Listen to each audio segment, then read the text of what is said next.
तो चलो फटाफट कुछ क्वेश्चंस मैं पूछ लेता हूं फटाफट। चलो आंसर केवल करते जाना। विच hormone is responsible for apical dominance? जो 5 हार्मोन है उनमें से कौन सा हार्मोन एपिकल डोमिनेंस के लिए रिस्पॉन्सिबल है?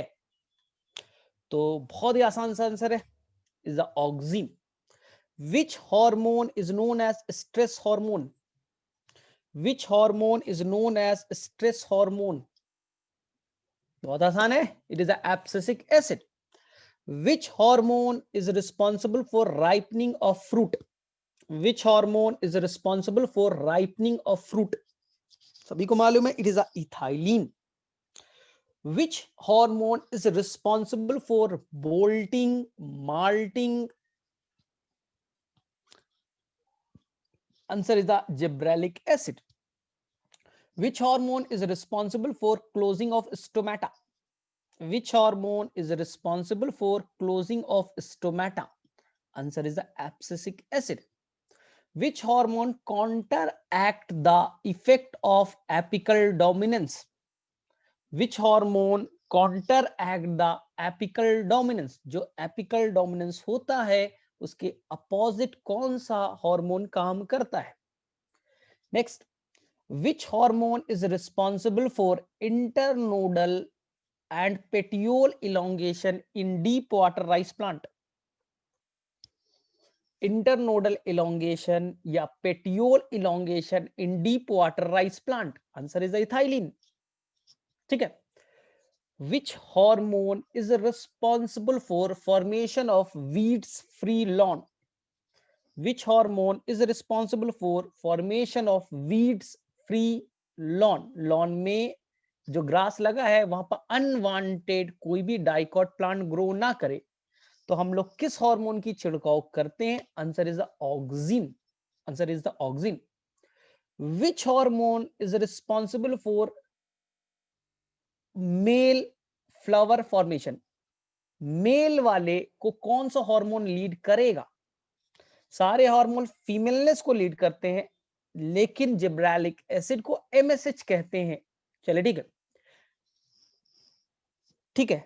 Which hormone replace vernalization? Which hormone replace vernalization? ना, प्लांट को ठंडा टेम्परेचर चाहिए, कोल्ड ट्रीटमेंट चाहिए फ्लावरिंग करने के लिए। अगर आप नहीं दे सकते तो कौन सा हार्मोन की छिड़काव करने की जरूरत पड़ेगी? तो आंसर बहुत ही आसान है, it is a gibberellic acid. ठीक है। Which hormone is responsible for Richmond Lang effect? जहां पास एंटी एजिंग हार्मोन आप यूज करते हो, एंटी एजिंग हार्मोन, तो answer is the anti ageing hormone cytokinin है, इट इज अ साइटोकाइनिन। चलो ठीक है, it is a cytokine, nutrient का सप्लाई बढ़ा देगा। ठीक है, चलो नेक्स्ट। अब हमारे पास में सारे हार्मोन हमने कर लिए। अब हमारे पास जो टॉपिक बचा है बहुत छोटे छोटे टॉपिक्स है, जिसमें एक एनसीईआरटी में दे रखा है पेज नंबर 51 पे, फोटो पीरियोडिज्म। फोटो पीरियोडिज्म, ध्यान से सुनिए, कोई गड़बड़ नहीं कीजिए, बहुत ही सिंपल सा टॉपिक है। पहले हम लोग बहुत डिटेल से पढ़ते थे, लेकिन अब क्वेश्चन का लेवल आसान हो गया है, तो हम भी आसान से भाषा में पढ़ेंगे, आसान से भाषा में पढ़ेंगे। देखो, सबसे पहले अगर कुछ भी नहीं आता तो इतना सोचो, फोटो का मतलब तो लाइट होगा। फोटो का मतलब क्या हो गया? लाइट। प्लांट पे लाइट चाहिए भाई, ठीक है भाई, लेकिन प्लांट पे लाइट कितने देर के लिए चाहिए? पीरियड। फोटो का मतलब लाइट और पीरियड का मतलब होता है ड्यूरेशन। प्लांट पे जो लाइट गिरेगा कितने ड्यूरेशन के लिए गिरना चाहिए ना, कितने पीरियड तक प्लांट को लाइट मिलना चाहिए। सिंपल से भाषा में इसी को फोटो पीरियडिज्म कहते हैं। तो बाद में पता चला केवल प्लांट को केवल लाइट का ड्यूरेशन नहीं चाहिए। जब साइंटिस्ट ने एक्सपेरिमेंट स्टार्ट किया तो नाम में लिखा है फोटो पीरियडिज्म। आपको भी लग रहा है ओ, प्लांट को कितने देर के लिए लाइट चाहिए, लेकिन बाद में पता चला केवल लाइट इंपॉर्टेंट नहीं है, दिन इंपॉर्टेंट नहीं है। प्लांट को जितना लाइट इंपॉर्टेंट है लाइफ में, ड्यूरेशन ऑफ लाइट, उतना इंपॉर्टेंट नाइट भी है, रात भी है। तो मेरे उम्मीद से तो इसका नाम होना चाहिए, मेनली रात ही रिस्पॉन्सिबल है, प्लांट में रात ज्यादा इंपॉर्टेंट है, इसका नाम स्कोटोपीरियडिज्म होना चाहिए। स्कोटो का मतलब रात में होता है, इसका फोटोपीरियडिज्म तो गलत नाम दे दिया, मेरे उम्मीद से इसका नाम रखना चाहिए था स्कोटोपीरियडिज्म। प्लांट को कितना लाइट और कितना रात चाहिए? बोलोगे सर किस लिए, प्लांट को किस लिए लाइट चाहिए, किस लिए रात चाहिए, और ड्यूरेशन किस लिए? सिंपल, कोई एक प्लांट आप लेते हो, this is the plant, this is the stem, this is the leaf, और ये स्टेम के टिप पे ये बर्ड्स है, अभी फ्लावर नहीं बना है, अभी ये यंग प्लांट है, जुवेनाइल कहते हैं। लेकिन सर इसे मैच्योर होना है, मैच्योर होने का मतलब कि इसे फ्लावर बनाना है, फ्लावर बनेगा तो पॉलिनेशन होगा, पॉलिनेशन होगा तो फर्टिलाइजेशन होगा, तो सीड बनेंगे तो फ्रूट बनेंगे। यानी ये अभी प्लांट यंग प्लांट है, इसे आप जुवेनाइल स्टेज कहते हो। इस प्लांट को ग्रो करके मैच्योर बनना है, मैच्योर मतलब फ्लावर आना है, फ्लावर आएगा तो सीड आएगा, फ्रूट आएगा। लेकिन सबसे इंपॉर्टेंट इसके लाइफ में फ्लावर का बनना, सबसे इंपॉर्टेंट है फ्लावर का बनना। तो इसके पास में बड तो है ही है, लेकिन फ्लावर नहीं बन रहा है। सर क्यों नहीं बन रहा है? क्योंकि फ्लावर बनने के लिए एक हार्मोन की जरूरत है, एक हार्मोन की जरूरत है जिसे साइंटिस्ट अभी तक डिस्कवर्ड नहीं कर पाए, जिसे अभी तक साइंटिस्ट आइसोलेट नहीं कर पाए, उसके स्ट्रक्चर को अभी तक नहीं देख पाए, वो मिला ही नहीं है। वो एक हाइपोथेटिकल है, माना जाता है कि एक हार्मोन की जरूरत पड़ती है जिसका नाम होता है फ्लोरीजेन, जिसका नाम होता है फ्लोरीजेन। ठीक है, इस फ्लोरीजेन के इफेक्ट से ही ये जो बड है वो फ्लावर में कन्वर्ट होता है with the effect of florigen. 2 साल पहले नीट के पेपर में ये क्वेश्चन आया था कि फ्लोरीजेन कहां बनता है, पहला ऑप्शन था फ्लावर में, बर्ड्स में। सभी को लगता है ओ बर्ड्स के अंदर में फ्लोरीजन बनेगा फिर फ्लावर बन जाएंगे, तो आंसर सभी ने कर दिया बर्ड्स, आंसर हो गया गलत। तो सर क्यों, नाम में तो लग रहा है सर बर्ड्स फ्लावर में कन्वर्ट होगा, तो फ्लोरीजन कहां जाइए, कहां बनेगा, बर्ड्स में बनेगा। लेकिन आपकी पेज नंबर एनसीईआरटी 252 पे बहुत अच्छे से लिखती है, आपकी एनसीईआरटी 252 पेज नंबर पे ये स्टेटमेंट को बहुत अच्छे से एक्सप्लेन करती है कि जब कोई प्लांट पे ना, जो प्लांट पे प्रॉपर सनलाइट गिरेगा, ये देखिए ये आपका स्टेम है और ये है भाई साहब आपका लीफ, ये लीफ है, और ये है आपका बड्स, ये आपका एपिकल बड है।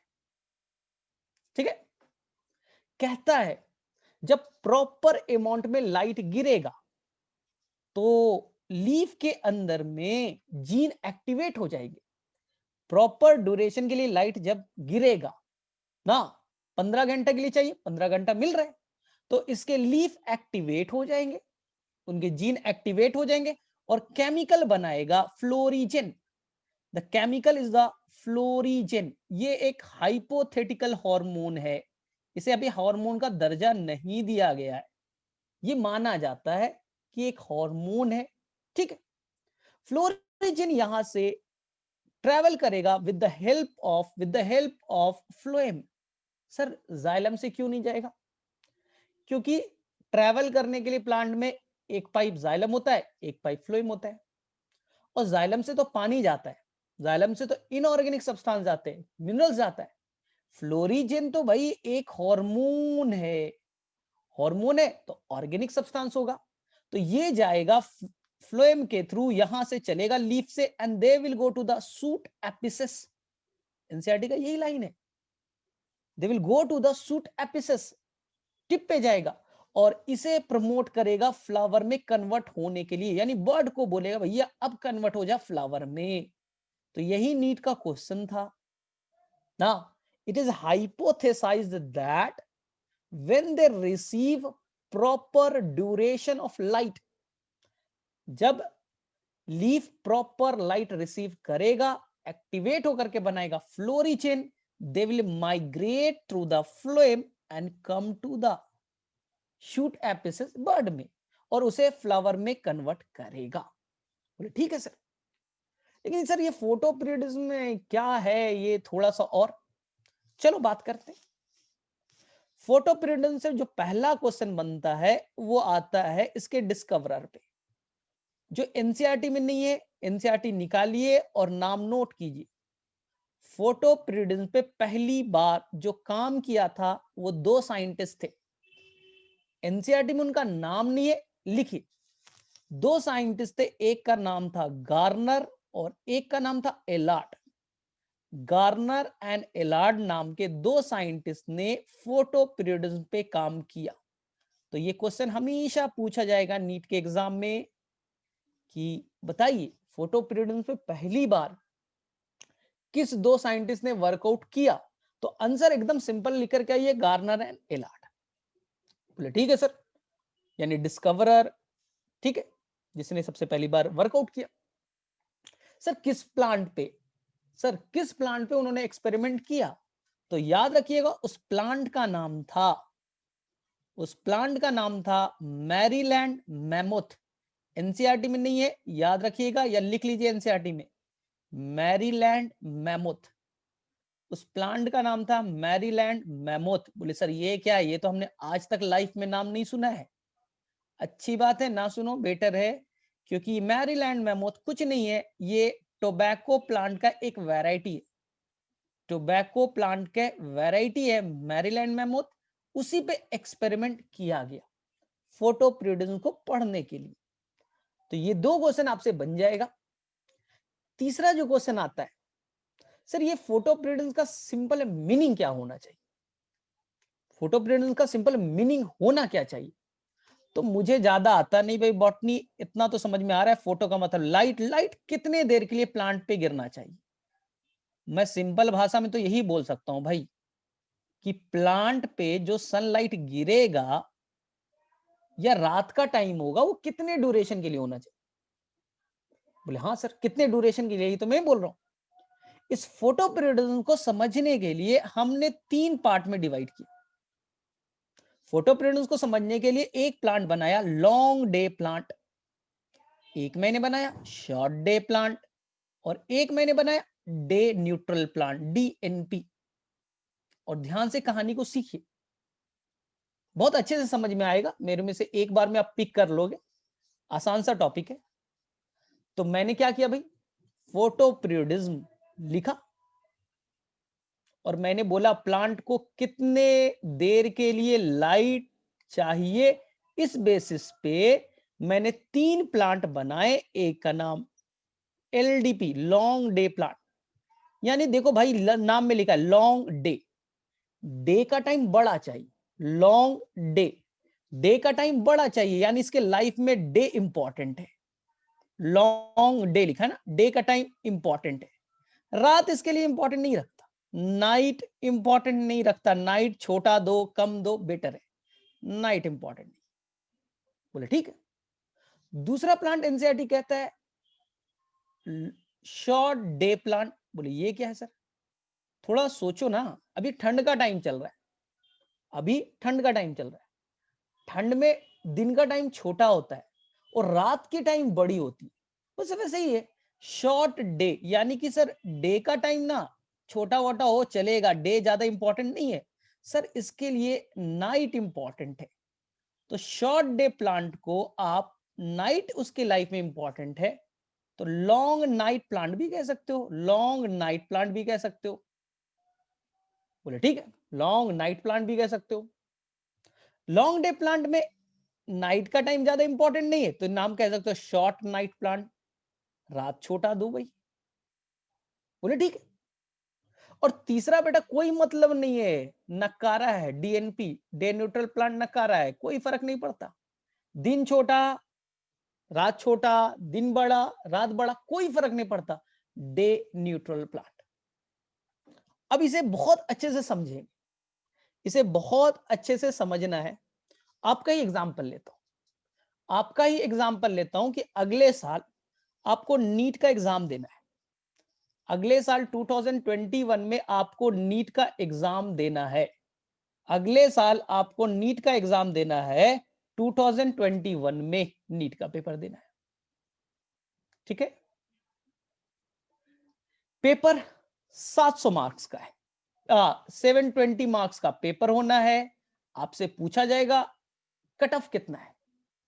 अगर आपसे पूछे कोई कि कट ऑफ कितना होता है, घर वाले पूछते हैं ना कट ऑफ कितना चाहिए, तो आप बोले सर उतना नॉलेज तो नहीं है घर वाले, लेकिन 600 नंबर लेते आएंगे ना तो पास तो कर जाएंगे, 600 लेते आएंगे सर क्वालिफाई तो कर जाएंगे, मरा धसा हुआ कॉलेज तो मिल जाएगा, डॉक्टर बन जाएंगे, एमबीबीएस का टैग लग जाएगा। 600 नंबर मेरे लिए क्या है, क्रिटिकल है सर, इतना तो लाना ही लाना है, और ज्यादा लो अच्छी बात है, लेकिन 600 नंबर तो लाना पड़ेगा। तो अगले साल जब नीट का एग्जाम दीजिएगा भाई, तो ये चीज याद रखिएगा, अपने दिमाग में रखिए। मैंने इस नीट के एग्जाम पे 3 कहानी बनाई। कहानी number 1, long day plant. Long day plant, ध्यान से सुनिएगा। आप अपने आप को मान लो आप जो मानव जो है वो लॉन्ग डे प्लांट है, मानव नाम का लड़का लॉन्ग डे प्लांट है, ठीक है। अब मुझे बताइए कि अगले साल नीट का पेपर हुआ, एनसीईआरटी ने इस तरह का एक स्केल बनाया है, एक लंबा डंडा बना दिया। बोले सर क्या है ये 24 घंटा है, ये 0 घंटा है, ये 8 हो गया, 16 हो गया, 18 हो गया, ये 24 घंटा, 24 घंटा 24 आवर, और ये 0 आवर। बोले ठीक है, ध्यान से सुनना। मानव अगले साल एमबीबीएस तभी क्वालिफाई करेगा जब उसके मार्क्स 600 नंबर होंगे। अगर वो 600 से ऊपर मार्क्स लाता है तो वो एमबीबीएस के लिए क्वालिफाई है। अगर 600 से 1 नंबर भी लाया तो मानव कितना भी रोते रह जाए, मानव कितना भी रोते गिरते पढ़ते रह जाए, उसका एमबीबीएस में सिलेक्शन नहीं होगा, क्योंकि कट ऑफ रखा गया कि भाई अब तेरा बीडीएस मिलेगा, महाबेकार चीज मिल जाएगा, ठीक है, तुझे 600 नंबर लाना है। इसी तरह से प्लांट जो लॉन्ग डे प्लांट है, उसके लाइफ के लिए लाइट इंपॉर्टेंट है, दिन इंपॉर्टेंट है। और मैंने एक टाइम डिसाइड कर दिया, सर कितना लाइट चाहिए, सर कितना लाइट चाहिए, उसे मैं कहूंगा सीडीएल, क्रिटिकल डे लेंथ। ये कट ऑफ मार्क्स है, उसको मैं कहता हूं सीडीएल, क्रिटिकल डे लेंथ। जैसे आपके लिए 600 नंबर कट ऑफ मार्क्स है, तो लॉन्ग डे प्लांट के लिए कट ऑफ जो है क्रिटिकल डे लेंथ है। सर कितना, हर प्लांट का अलग अलग होता है, हर प्लांट का अलग अलग होता है। मैं मान लेता हूं कि क्रिटिकल डे लेंथ यहां 15 घंटा है, 15 आवर है। लॉन्ग डे प्लांट का डेफिनेशन सुनिए, लॉन्ग डे प्लांट में फ्लावरिंग तब होगा जब वहां पर लाइट का ड्यूरेशन क्रिटिकल डे लेंथ के इतना या उससे ज्यादा हो, एवब हो या इक्वल हो। सिंपल। लॉन्ग डे प्लांट तभी फ्लावरिंग करेगा जब वो लाइट 15 घंटा या 15 घंटा से ज्यादा रिसीव करेगा।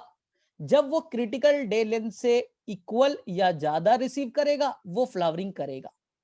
यानी मानव अगले साल मेडिकल तभी क्वालिफाई करेगा या तो वो 600 नंबर या तो 600 से ज्यादा लाए, मानव मेडिकल क्वालिफाई कर जाएगा। मानव is the long day plant. Sir critical day length 15 घंटा है, सर 14 घंटा 59 मिनट टाइम दे दो, सर 14 घंटा 59 मिनट टाइम दो, तो मानव को मैं 599 मार्क्स लेते आऊं तो बोले सर मानव क्वालिफाई नहीं किया।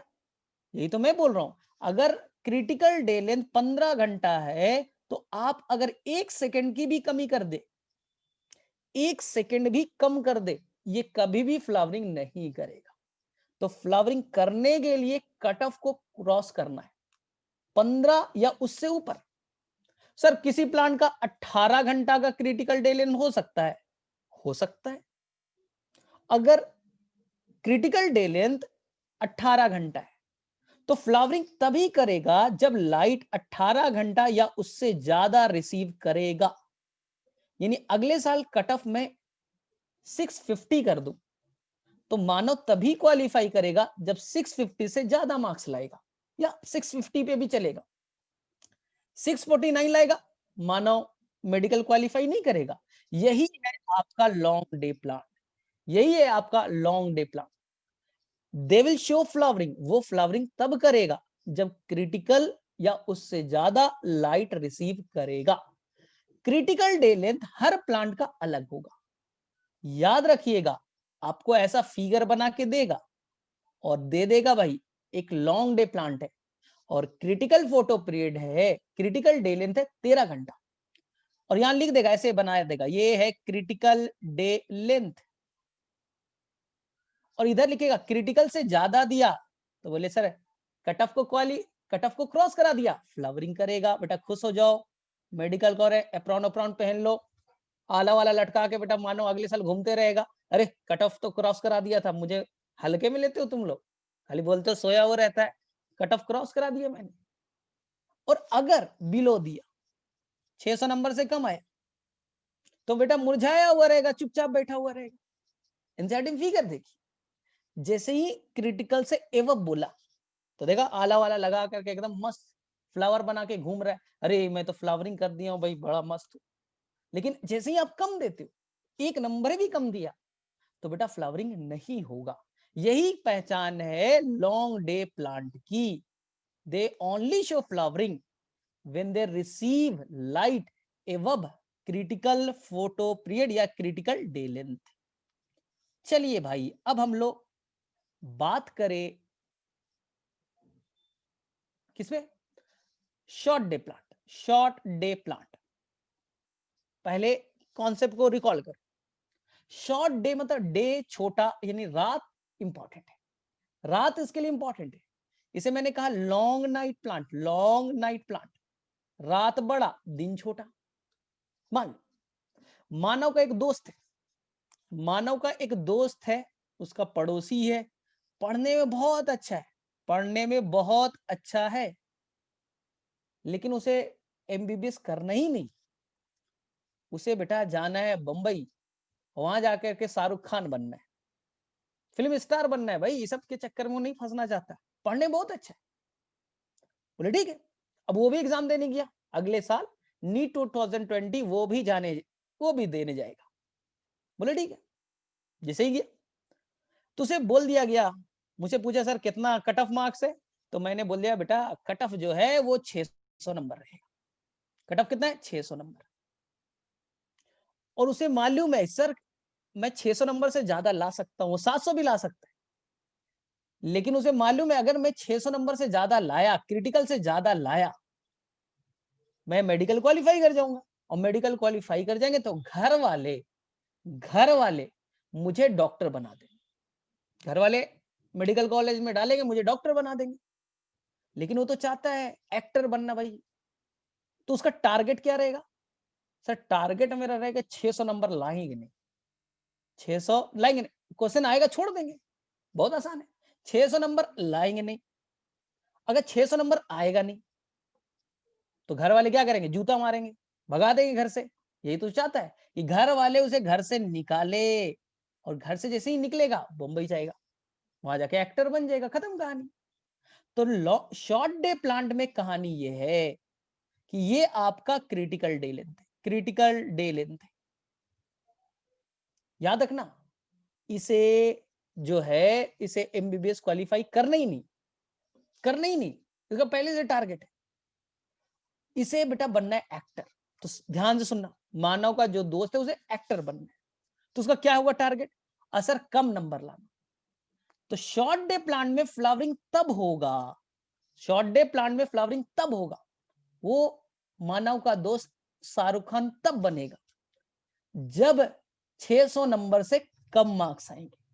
तो शॉर्ट डे प्लांट तब फ्लावरिंग करेगा जब लाइट क्रिटिकल डे लेंथ से बिलो मिलेगा। अगर उसके मार्क 600 से ज्यादा आ गए, अगर उस प्लांट को क्रिटिकल डे लेंथ से ज्यादा डाल दिया तो क्या होगा, अरे सर वो तो मेडिकल क्वालिफाई कर जाएगा, फिर घर वाले उसे एमबीबीएस में एडमिशन करा देंगे, एवब हुआ, एक्टर नहीं बनेगा। तो ये हो गया, एवब दिया, ज्यादा दे दिया, कट ऑफ से हो गया, तो एक्टर नहीं बनेगा भाई, फ्लावरिंग नहीं करेगा, नो फ्लावरिंग। ध्यान से, एकदम एकदम ध्यान से, वापस से सीखो, वापस से सीखो। ये शॉर्ट डे प्लांट है, इसे रात प्यारा है, शाहरुख खान प्यारा है, डॉक्टर नहीं प्यारा है, डॉक्टर बन के क्या मिलेगा यार, ठीक है। शॉर्ट डे प्लांट को लाइट देना है, क्रिटिकल डे लेंथ है मान लो 8 घंटा, कितना 8 घंटा, क्योंकि रात इसके लिए इंपॉर्टेंट होता है, रात बड़ा चाहिए दिन छोटा, क्रिटिकल डे लेंथ कितना 8 घंटा देना है। ये फ्लावरिंग तभी करेगा, ये फ्लावरिंग तभी करेगा जब कट ऑफ से नीचे आएगा, फ्लावरिंग तभी करेगा जब क्रिटिकल डे लेंथ से ड्यूरेशन ऑफ लाइट कम होगा, बिलो होगा, तभी तो रात बड़ी होगी। क्रिटिकल डे लेंथ से ड्यूरेशन कम दो तब फ्लावरिंग करेगा, एवब दोगे तो फ्लावरिंग नहीं करेगा, एवब में फ्लावरिंग नहीं करेगा। सिंपल है, सिंपल है। अब दोनों को कंपैरिजन करो। शॉर्ट डे प्लांट मानव है, मानव डॉक्टर बनना चाहता है, कब बनेगा सर? जब कट ऑफ को क्रॉस करेगा, कट ऑफ से ज्यादा आएगा, मानव डॉक्टर बनेगा। क्रिटिकल डे लेंथ से ज्यादा दोगे फ्लावरिंग करेगा, लॉन्ग डे प्लांट। क्रिटिकल से कम दोगे फ्लावरिंग नहीं करेगा, 600 से नंबर कम आएगा, मानव डॉक्टर नहीं बनेगा। खत्म, लॉन्ग डे की कहानी क्लियर है। अपने आप को लॉन्ग डे मानो, हो गया। शॉर्ट डे, शॉर्ट डे में कहानी क्या है? उल्टा, उसे बेटा डॉक्टर बनना ही नहीं, उसमें फ्लावरिंग तब होगा, उसमें फ्लावरिंग तब होगा जब लाइट, जब लाइट क्रिटिकल डे लेंथ से कम मिले, क्रिटिकल डे लेंथ से कम मिलेगा तब फ्लावरिंग करेगा। क्रिटिकल से ज्यादा दे दिया, उसके लिए लाइट बेटा टॉक्सिक है, नंबर लाना डॉक्टर बनना उसके लिए टॉक्सिक है, ज्यादा दिया फ्लावरिंग नहीं करेगा। यही है शॉर्ट डे प्लांट की खासियत, एकदम सिंपल है। फ्लावरिंग करेगा तब जब क्रिटिकल से कम मिले, लॉन्ग डे फ्लावरिंग कब करेगा? जब क्रिटिकल से ज्यादा मिले। सर क्रिटिकल टाइमिंग क्या 8 घंटा होगा? नहीं, हर प्लांट के लिए अलग अलग होगा। एग्जाम पेपर में लिख के देंगे, मान ले क्रिटिकल डे लेंथ जो है वो मान लीजिए क्रिटिकल डे लेंथ है 16 घंटा, 16 घंटा। तो फ्लावरिंग कब करेगा? जब 16 घंटा से लाइट कम मिलेगा, क्रिटिकल से कम मिला फ्लावरिंग करेगा, क्रिटिकल से ज्यादा मिला फ्लावरिंग नहीं करेगा। सिंपल, हर प्लांट के लिए क्रिटिकल डे लेंथ अलग अलग होगा, किसी का 8 घंटा, किसी का 15 घंटा, किसी का 16 घंटा। तो आपको याद नहीं करना है, आपको याद नहीं करना है। हाँ हाँ, हर प्लांट का फिक्स है, जैसे मैंगो का है तो 16 घंटे तो फिक्स्ड है, इसलिए तो मैंगो का प्लांट भाई आम कब बनाता है, फ्लावरिंग कब होता है, एक पार्टिकुलर टाइम में होता है, क्योंकि उसी टाइम उसे पार्टिकुलर रेंज का लाइट मिल रहा है, ठंड में नहीं मिल रहा है, इसलिए फ्लावरिंग नहीं करेगा। चलो ठीक है, अब देखिए ध्यान से। अब सर लास्ट वाला है सर, डे न्यूट्रल भी बता दो ना। चलो, मानव का एक और दोस्त है, मानव का एक और दोस्त है, एक मिनट यार, मानव का एक और दोस्त है, उसी के मोहल्ले में रहता है भाई, चल वो डे न्यूट्रल के नाम से जाना जाता है। ये देखो, ये डे न्यूट्रल प्लांट है, ठीक, डे न्यूट्रल प्लांट लिख देता, डीएनपी। ध्यान से सुन लो, ये क्रिटिकल फोटो पीरियड है, एक क्रिटिकल फोटो पीरियड है। मानव का दूसरा दोस्त, एक दोस्त तो शाहरुख खान बनने चला गया है, दूसरा दोस्त की बात, कट ऑफ कितना है भाई? 600 नंबर, 600 नंबर लोगे डॉक्टर बनेगे, वो भी गवर्नमेंट मेडिकल कॉलेज में। ये बेटा बिंदास है, एकदम बिंदास है। एग्जाम देने गया, बोले हमको कोई टेंशन ही नहीं है कितना लाइट है, कितना मार्क्स है, कोई फर्क नहीं पड़ता। बोले कैसे? बोले देखो 600 नंबर क्रिटिकल से ज्यादा आ गया ना, 600 नंबर से ज्यादा आ गया तो एमबीबीएस तो मिलना ही है, हम तो गवर्नमेंट मेडिकल कॉलेज से एमबीबीएस कर लेंगे और डॉक्टर बन जाएंगे, टेंशन खत्म। क्रिटिकल से ज्यादा है, डॉक्टर बन गया। बोले 600 से नंबर से कम आएगा तब तुम्हारा 400 आ गया तो, अरे 400 मेरा 100 नंबर भी आएगा ना तब भी मैं डॉक्टर बनूंगा। बोले कैसे भाई? अरे मेरे पापा के पास बहुत पैसा है, बहुत पैसा है मेरे पापा के पास, बोले वो तो 2-4 करोड़ तुम्हें भी दे देंगे। अगर मेरा क्रिटिकल से कम भी आया तो मैं जाके प्राइवेट मेडिकल कॉलेज में ले लूंगा, प्राइवेट में ले लूंगा, मैं तो बिंदास हूं भाई। 600 आया था ठीक, नहीं आया तब भी ठीक, मैं डॉक्टर तो हर हालत में बनने वाला हूँ, मतलब मैं फ्लावरिंग तो हर हालत में करूंगा। अगर क्रिटिकल से ज्यादा है तब भी फ्लावरिंग, और क्रिटिकल से कम आया तब भी फ्लावर। मेरे लिए तो कोई वैल्यू ही नहीं भाई। 600 न मेरे लिए 700 नंबर कर दो कट ऑफ, मैं डॉक्टर तो बनूंगा ही बनूंगा।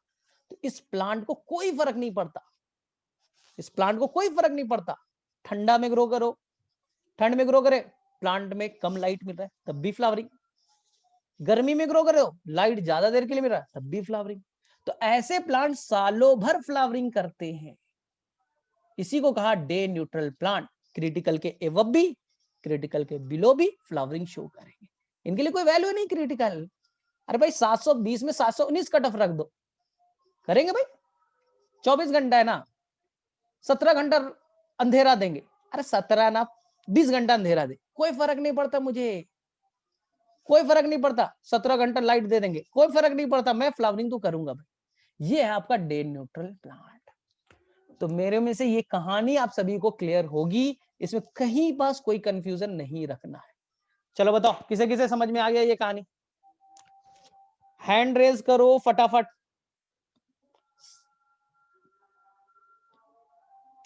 तो बहुत ही सिंपल सी कहानी है, इसमें कोई भी कहीं पास कोई कंफ्यूजन नहीं है,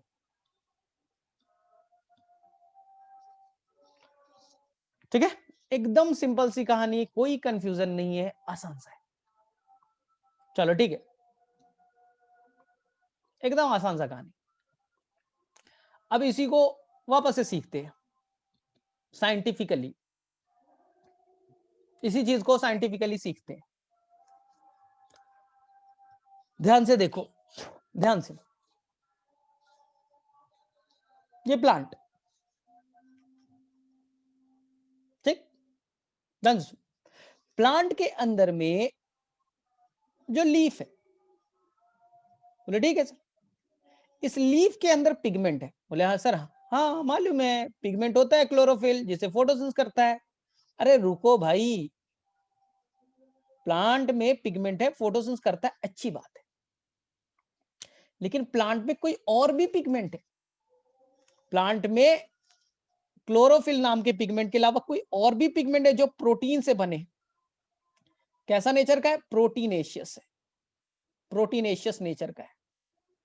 और इस प्रोटीन में एक्चुअली में मेटल्स भी अटैच है, इस प्रोटीन में मेटल्स भी अटैच है, इसलिए इसे कहते हैं मेटेलो प्रोटीन। ये नीट के एग्जाम में आ चुका है, तुम्हें नहीं मिलेगा लेकिन थोड़ा डिटेल में पढ़ोगे, नीट के पेपर में आ चुका है मेटेलो प्रोटीन। मतलब सर इस प्रोटीन के अंदर में मेटल्स अटैच है, जैसे कि हीमोग्लोबिन क्या होता है? मेटेलो प्रोटीन ही तो है। हीमोग्लोबिन, ग्लोबिन और आयरन, हीमोग्लोबिन हो गया। इसी को आपके स्टडी मटेरियल में मिलेगा क्रोमोप्रोटीन, क्योंकि कलरफुल है, क्रोमो मतलब कलरफुल, क्रोमोप्रोटीन। सर कलरफुल क्यों होता है? जहां मेटल होते हैं, और थोड़ा इनऑर्गेनिक केमिस्ट्री तो पढ़ते ही हो, जो मेटल वेटल होते हैं लाइट को रिसीव करते हैं, कलर इमिट करते हैं, तो इसी को मैं मेटेलोप्रोटीन कह रहा हूं, क्रोमोप्रोटीन कह रहा हूं। नेचर वाइज प्रोटीनेशियस है, ठीक है? वो पिगमेंट लाइट को रिसीव करता है, इसलिए पिगमेंट का। नेचर वाइज प्रोटीन से बने, उसमें मेटल्स भी है। सर नाम क्या है उसका? नाम है, जो नीट के पेपर में आया था, इसका नाम है बच्चा फाइटोक्रोम, फाइटोक्रोम। और यही नीट के पेपर में था कि फाइटोक्रोम नेचर वाइज कैसा है। नीट के एग्जाम में यही क्वेश्चन था कि जो फाइटोक्रोम है वो नेचर वाइज कैसे। तो उसका एक ऑप्शन था जो एनसीईआरटी में तो है नहीं, मेटेलो प्रोटीन, उसमें मेटल्स अटैच प्रोटीन है। सर ये फाइटोक्रोम करते क्या है? नाम में लिखा है, ये पिगमेंट है भाई, लाइट को रिसीव करते हैं, लाइट को पकड़ते हैं। बोले सर कैसे? ध्यान से सुनिए, ध्यान से सुनिए।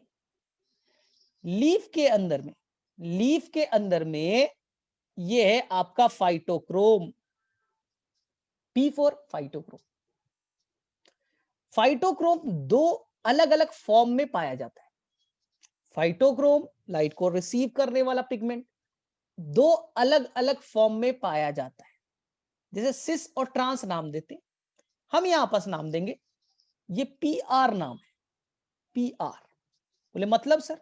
PR का मतलब पीआर कहने का मतलब है कि जब वो रेड लाइट को रिसीव करेगा, ध्यान से सुनना, पीआर कहने का मतलब जब वो रेड लाइट को रिसीव करेगा।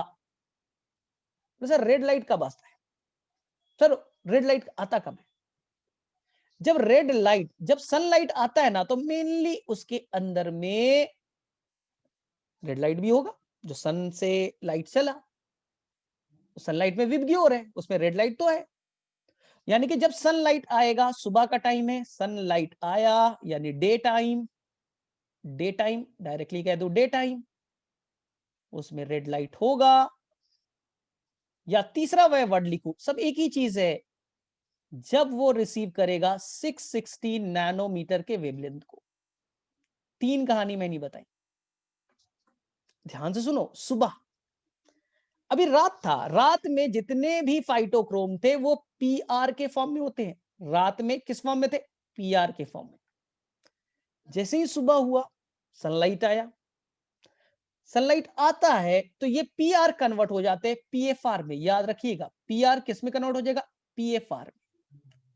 सर पीआर क्यों नाम दिया? क्योंकि ये रेड लाइट को एब्जॉर्ब करता है, इसलिए पीआर नाम दिया। रेड लाइट कहने का मतलब 660 नैनोमीटर। सनलाइट में रेड लाइट होगा, ठीक है, इसलिए जब सनलाइट आ जाए, सुबह का टाइम हो जाए, तो पीआर किस में कन्वर्ट हो जाएंगे? पीएफआर में। बोले ठीक है। सर पीएफआर क्यों नाम दिया? क्योंकि क्योंकि ध्यान से सुनिएगा, क्योंकि ये फार रेड लाइट डालोगे। पीएफआर इसलिए नाम दिया कि जब इसके ऊपर में आप डालिएगा far red light, far red, far red light डालिएगा, तो ये पीआर में कन्वर्ट हो जाएगा। तो ये कौन से लाइट को पकड़ता है? फार रेड, इसलिए नाम है पीएफआर। सर फार रेड हम कहां से लाएंगे?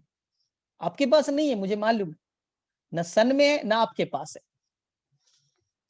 तो सर हम अगर आर्टिफिशियली दे दे, हाँ। सर कितना नैनोमीटर का होता है? तो वो होगा 730 नैनोमीटर, 730 नैनोमीटर का फार रेड। फार रेड पकड़ा और किस में कन्वर्ट हुआ? पीआर में। तीसरी कहानी, सर हम फार रेड कहां से लाके दे सकते हैं? हम 730 कहां से लाके दे देते? हम तो दे ही नहीं सकते। प्लांट तो सर केवल 700 तक पकड़ता है, हमने तो पढ़ा है सर, आपको नहीं मालूम क्या? 400 टू 700 को ही तो प्लांट पकड़ सकता है। तो ये नया बखड़े कहां से आ गया? 730 नहीं पकड़ेगा, मालूम है।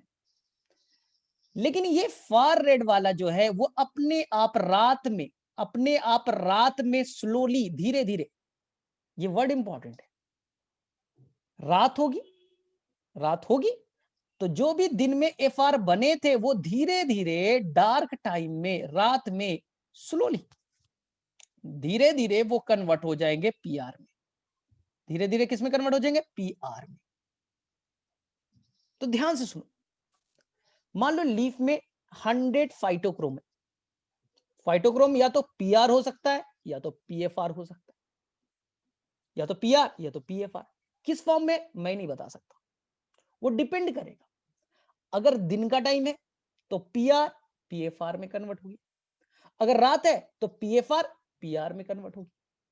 सिंपल, सिंपल है। सुबह का टाइम है, सनलाइट आया, सनलाइट में रेड लाइट है, तो पीआर को किस में कन्वर्ट कर दिया? पीएफआर में। रात हुई तो धीरे धीरे पीएफआर किस में लौट गया? पीआर में। अब मैं जो बोलूंगा ध्यान से सुनना है, जो मैं स्टेटमेंट बोलूंगा वो बड़ा ध्यान से सुनना है।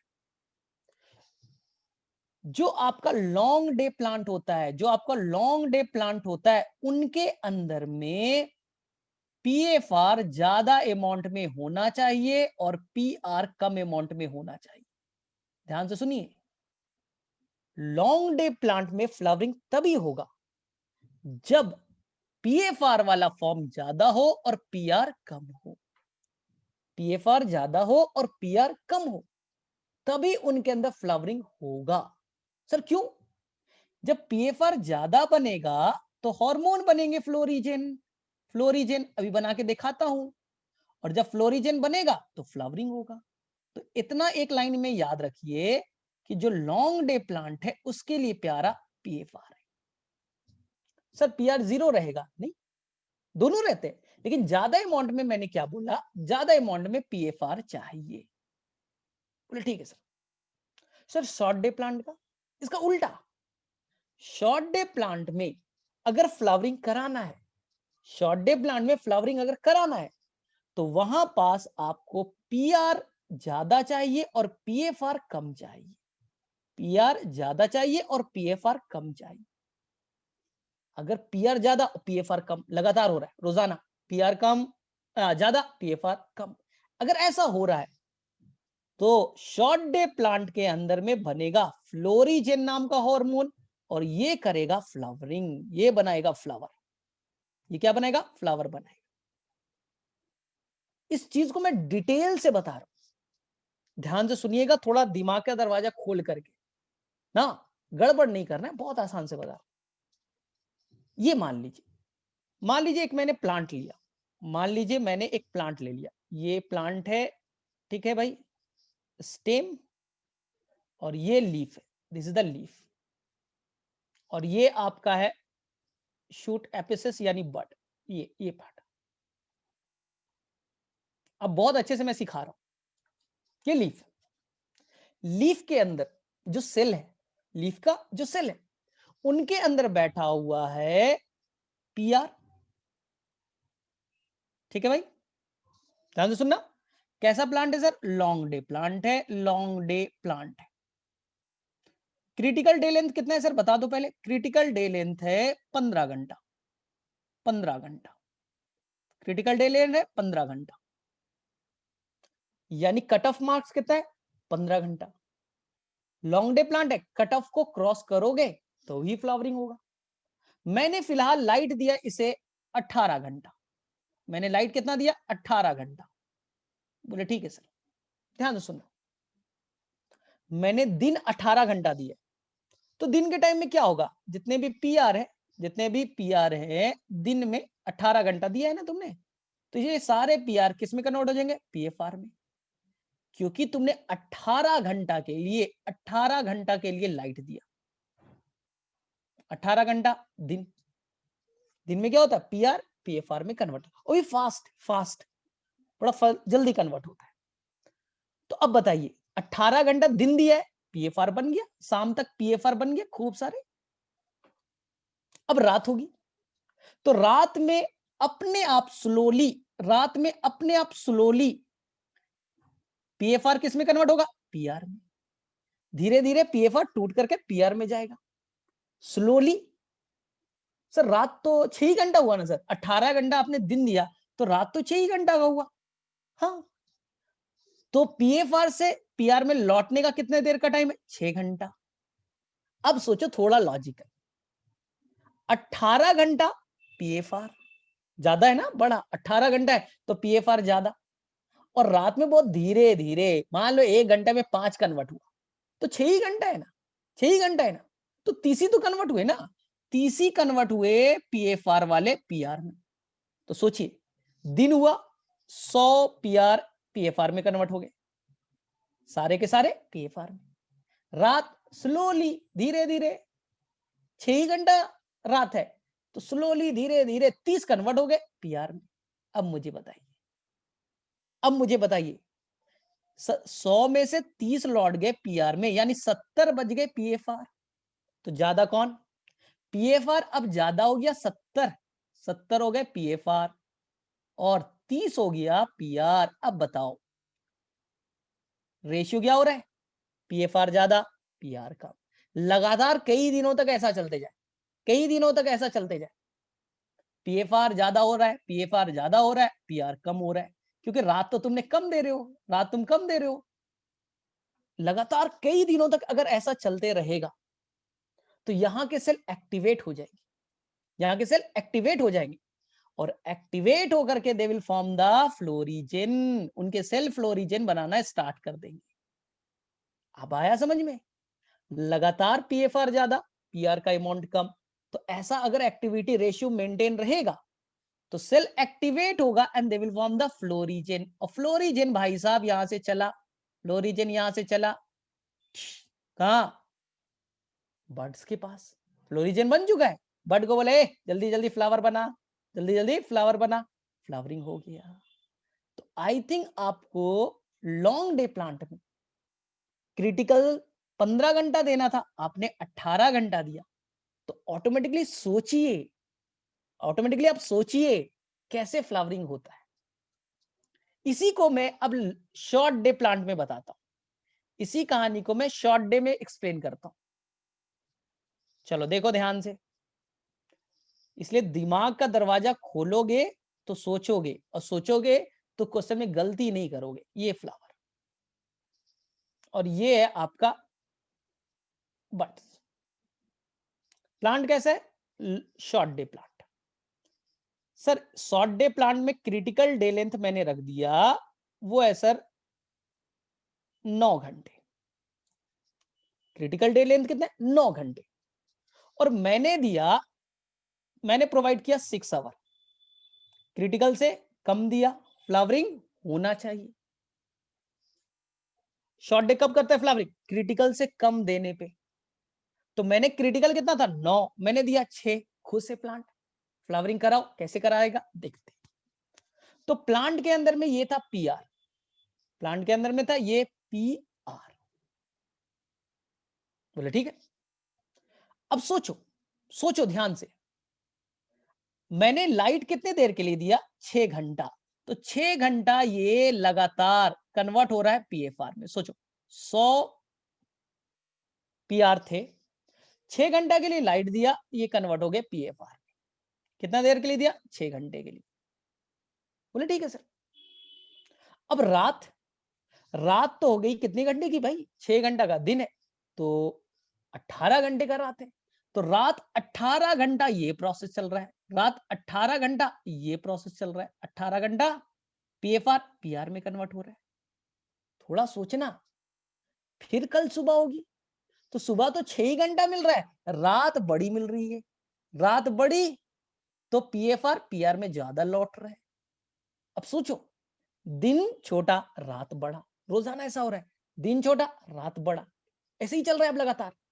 तो क्या होगा? सोचो थोड़ा सा। सर दिन छोटा है सर 6 घंटा का, रात बड़ा है सर 18 घंटा, रात बड़ा है 18 घंटा का। सोचो क्या होगा?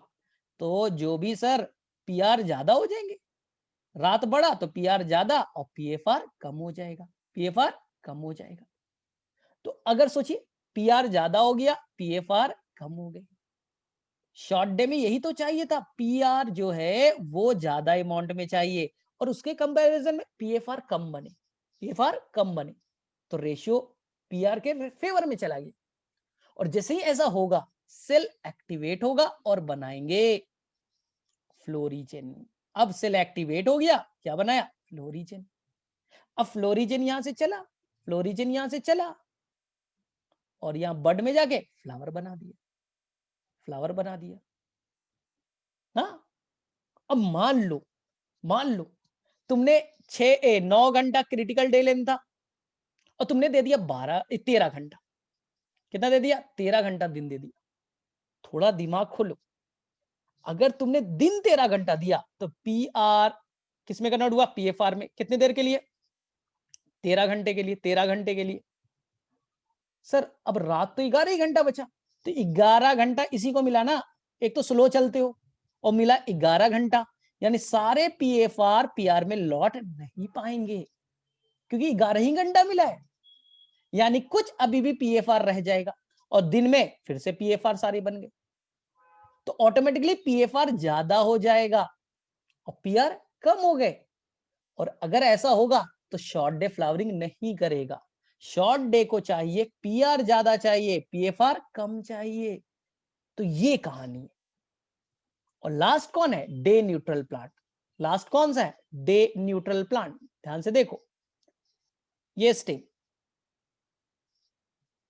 ये लीफ, ठीक, और ये। अब देखो ध्यान से देखो। सर यहां पर पीआर होता है, यहां पर पीएफआर होता है, लाइट डालेंगे तो पीएफआर में कन्वर्ट होगा। डे न्यूट्रल बोलता है भैया ये सब हम चक्कर में पड़ते ही नहीं है, लाइट डालोगे पीएफआर बनेगा, ये सब चक्कर हटाओ, मेरे अंदर बेटा डायरेक्टली फ्लोरीजन बनेगा, हटाओ। मेरे अंदर डायरेक्टली फ्लो रीजन बनेंगे। ये सब के चक्कर में नहीं पड़ना पीआर ज्यादा पीएफआर कुछ हो, पीआर ज्यादा हो पीएफआर ज्यादा, मुझे कोई फर्क नहीं पड़ता रे भाई, मैं फ्लो रीजन बनाऊंगा। तो क्रिटिकल से ज्यादा डालो कम डालो कोई फर्क नहीं पड़ता। ये फ्लो रीजन चला यहां पहुंचा and they will convert into the flower. इसलिए डे न्यूट्रल को इस पूरे इफेक्ट से कोई फर्क नहीं पड़ता। डे न्यूट्रल को इससे कोई फर्क नहीं पड़ता कि तुम ज्यादा डालते हो कम डालते हो, बोले भैया ये सब तुम्हारी कहानी है, लॉन्ग डे शॉर्ट डे तुम्हारी कहानी, मैं ये सब नहीं जानता। मेरा भाई अपने आप बनेगा फ्लो रीजन, मूव करेगा फ्लावर में कन्वर्ट हो जाएंगे, खत्म कहानी। यही है आपका फोटो पीरियोडिज्म। इससे ज्यादा मत जानिए, और डिटेल में जाइएगा और कंफ्यूजन होगा कि वहां पर रेड लाइट डाला फार रेड, इतना डिटेल में नहीं जानना है, सिंपल सी कहानी है। चलो इसके ऊपर क्वेश्चंस करते हैं। चलो सबसे पहले फटाफट क्वेश्चन बनाते हैं। चलो पहला question, who invented the photo periodism. चलो अब क्वेश्चन बनाए और क्या। Who invented the photo periodism, who invented the photo periodism,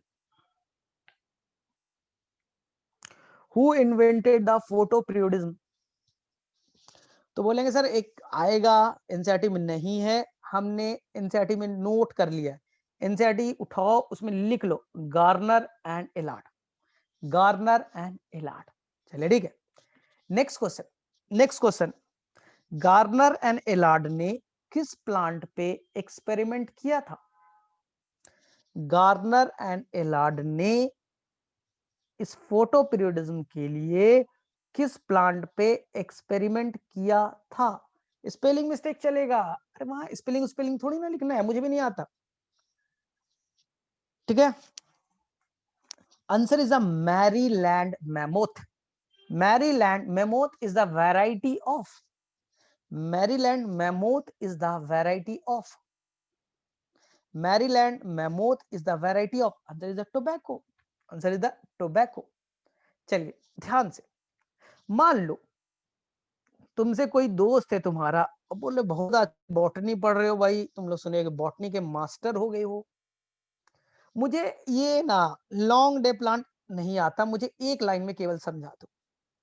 कोई तुम्हारा दोस्त बोलेगा भाई कैसा करो ना, तुम लोग तो बॉटनी बहुत पढ़ रहे हो, सुनने मुझे एक लाइन में बता दो भाई, मुझे ये सब लंबा लिफाफा क्या होता है नहीं होता है फलना ढिकना ये सब नहीं आता मुझे, मुझे सिंपल से भाषा में एक लाइन में बताओ कि मुझे समझ में आ जाए। तो मुझे बेटा डिफिनीशन आप बता दो, मुझे भी एक बार बता दो कि मैं समझ जाऊं। चल रहे भाई मानव, सबसे पहले तो तू ही बता, मुझे बताना है लॉन्ग डे प्लांट का डिफिनीशन। तो बहुत सिंपल से लैंग्वेज में आपको बताना है। ए डे में एक्टिव, ये कौन सा क्वेश्चन है रे भाई, आलिया, अरे थोड़ा सा तो सही से दो, डे में active, long day short day क्या डे में एक्टिव नहीं रहेगा। तो उसका आंसर होगा, उसका आंसर सिंपल है, लॉन्ग डे प्लांट कहने का मतलब है कि ये प्लांट तभी फ्लावरिंग करेगा, the plant show flowering only when they will receive light more than critical day length, critical day length से ज्यादा लाइट मिलेगा तो ये प्लांट फ्लावरिंग करेगा, सिंपल एक लाइनर है। ये प्लांट फ्लावरिंग तभी करेगा जब उसके ऊपर light more than critical day length मिलेगा, खत्म। इससे ज्यादा कुछ भी नहीं करना है, इससे ज्यादा कुछ भी नहीं करना है, ठीक है। चलो अब बताओ लॉन्ग डे प्लांट का डिफिनेशन क्या होना चाहिए, शॉर्ट डे प्लांट का डिफिनेशन क्या होना चाहिए। What is the definition of short day plant, short day plant का एक सिंपल से लैंग्वेज में क्या डिफिनेशन होना चाहिए। शॉर्ट डे प्लांट का एक सिंपल से लैंग्वेज में क्या डिफिनेशन होना चाहिए। तो आंसर है द प्लांट शो फ्लावरिंग, वो प्लांट तभी फ्लावरिंग करेगा जब आप क्रिटिकल डे लेंथ से कम डालोगे, लाइट क्रिटिकल डे लेंथ से कम डालोगे। यानी कि मानव का दोस्त शाहरुख खान कब बनेगा, मानव का दोस्त शाहरुख खान कब बनेगा। बोले सर बताएं, जब मानव का दोस्त मेडिकल में फेल हो जाएगा, तो फेल होने के लिए 600 नंबर से कम चाहिए, तो घर वाले उसे लपड़ झप्पड़ मारेंगे, तो बेटा भाग जाएगा। भागने के बाद वो ट्रेन पकड़ेगा, ट्रेन से बम्बई पहुंचेगा और बम्बई में स्ट्रगल करेगा और शाहरुख खान बन जाएगा। बहुत आसान है सर, हम भी ऐसे ही करेंगे। चलो ठीक है, तो बेटा तुम हो शार्ट डे प्लांट, तो फ्लावरिंग तभी करोगे जब आप light less than critical day length से कम रिसीव करोगे। ज्यादा दोगे नो फ्लावरिंग। एनसीईआरटी का वर्ड देखो ना, ऐसा आपको नहीं दिखता क्या? ऐसे करके दिया एनसीईआरटी ने।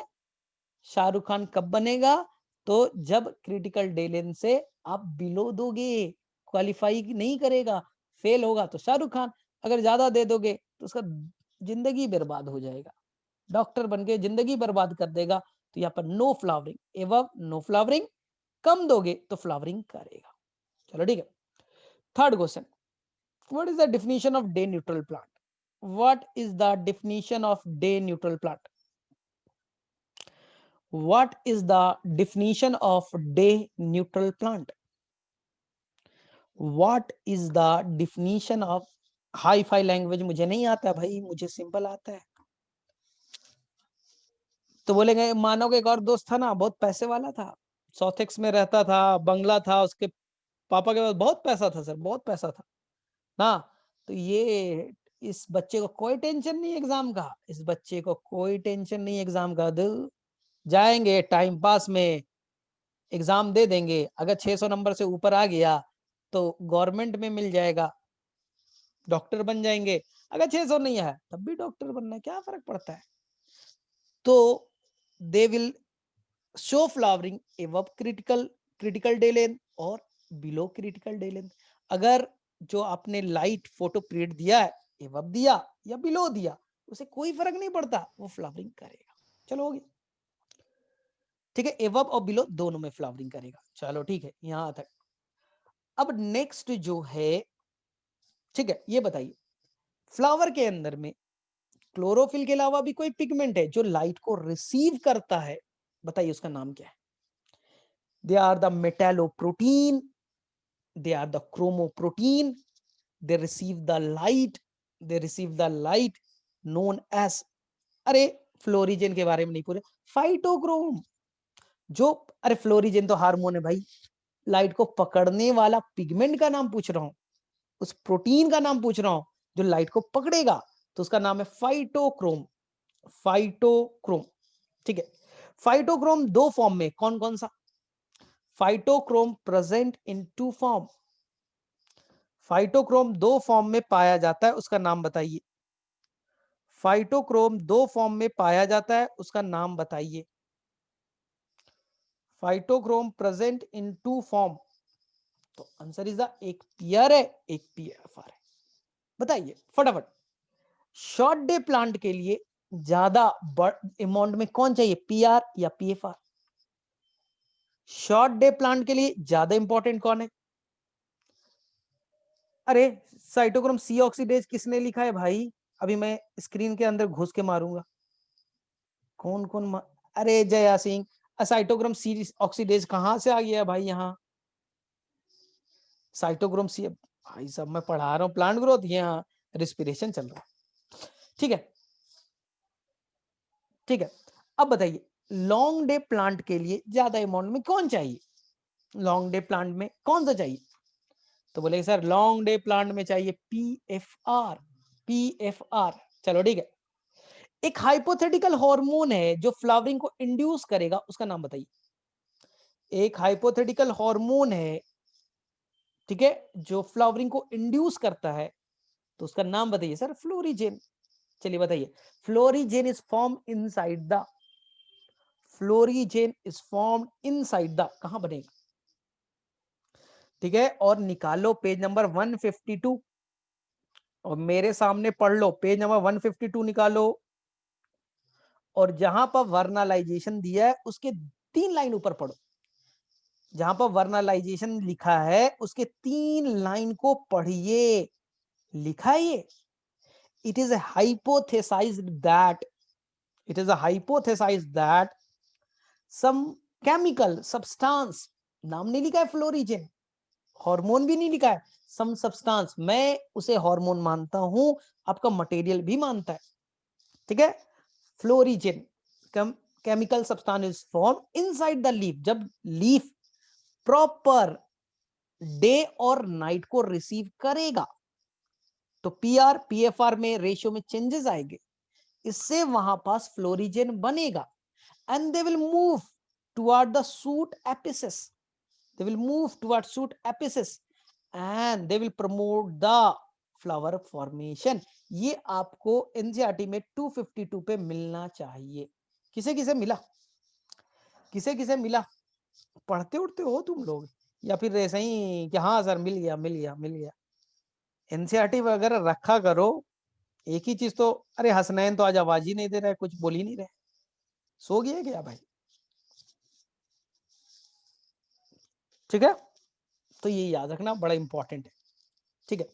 चलो अब इसके बाद में देखे सर, एक वर्ड दिया है वर्नलाइजेशन, सिंपल से लैंग्वेज में सीखते हैं, ज्यादा टफ आता नहीं है, सिंपल से लैंग्वेज में सीखते हैं वर्नलाइजेशन। ए भाई हाँ चलो ठीक है, वर्नलाइजेशन। तो मैं अपनी कहानी बताता हूं, हमेशा यही कहानी बताता हूं, फिर से बता रहा हूं।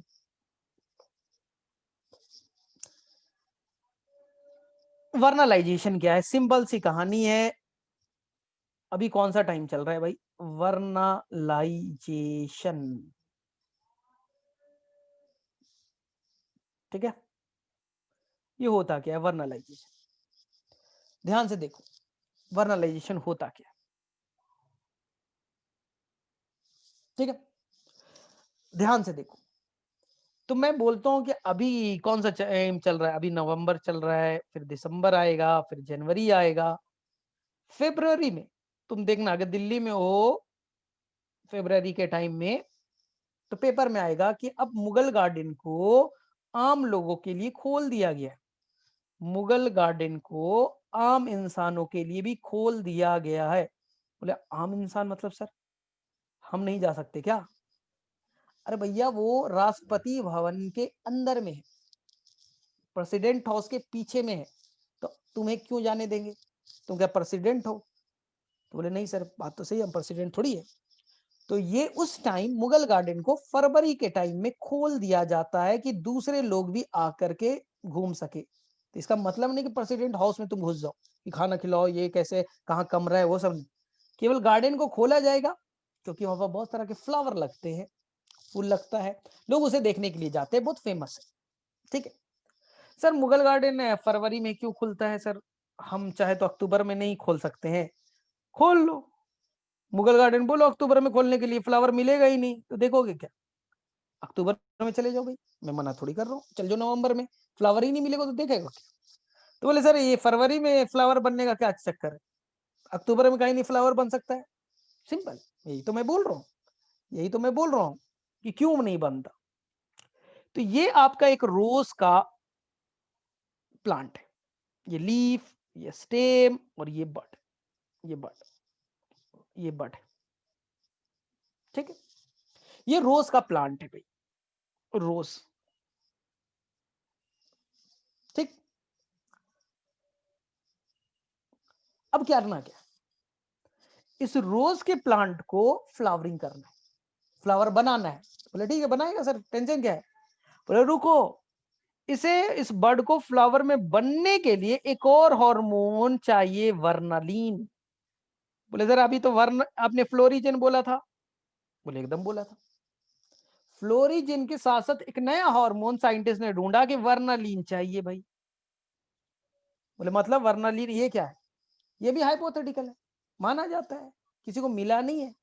उन्हें लगता है कि प्लांट के अंदर में एक हार्मोन है, केमिकल है जिसका नाम वर्नालीन है, जो बड में जाएगा और फ्लावरिंग कराएगा। ये कैसे बनेगा?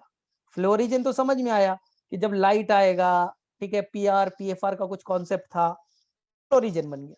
ये वर्नालीन कैसे बनेगा? ठीक है।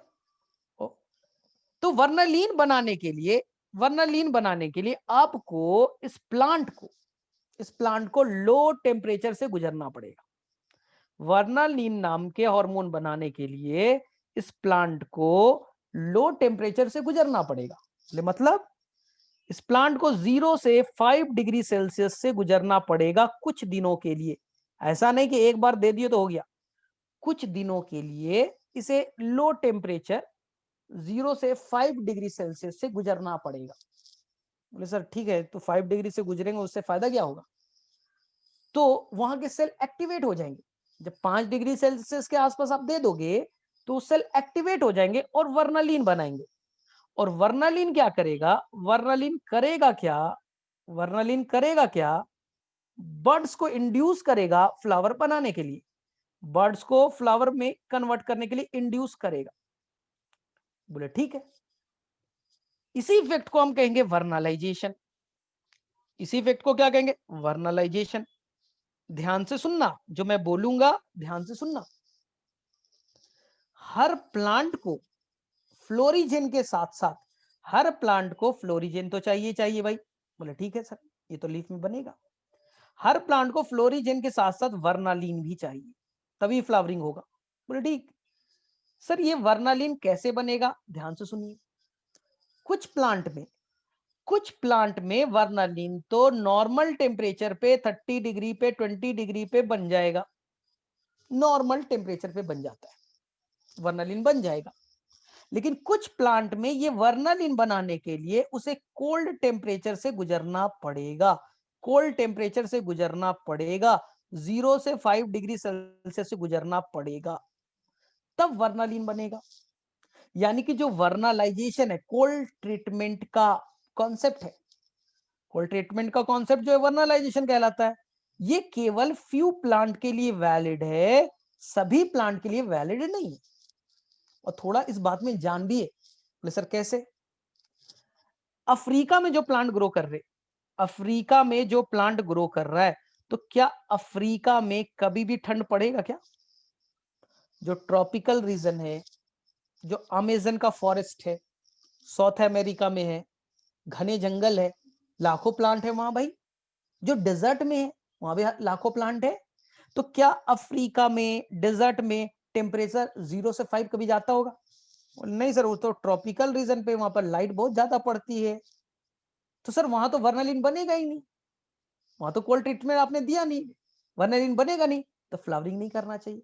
नहीं करेगा वो, वहां पर नॉर्मल टेम्परेचर पे ही वर्नालीन बन जाता है। एक चीज तो ये हो गया भाई, ठीक है। तो सर ये बताइए, ये जो मुगल गार्डन वाला कॉन्सेप्ट क्या था?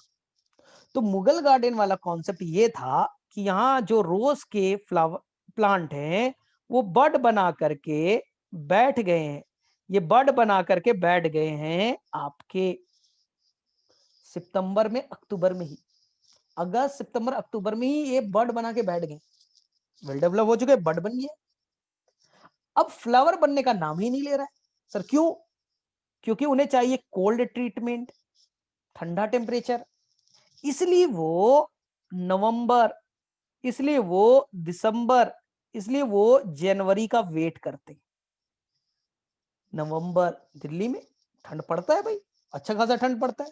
तो नवंबर दिसंबर जनवरी में सर जब टेम्परेचर घट जाएगा ना, लगभग 5 डिग्री सेल्सियस कुछ दिनों के लिए मिलेगा, फील्ड में है ना, ओपन फील्ड है, कोई एसी में थोड़ी ना रख दिया है, बाउंड्री में थोड़ी ना रख दिया है, टेम्परेचर फील्ड में और कम होता है, मिट्टी विट्टी में तो थोड़ा सा कमी होगा उधर।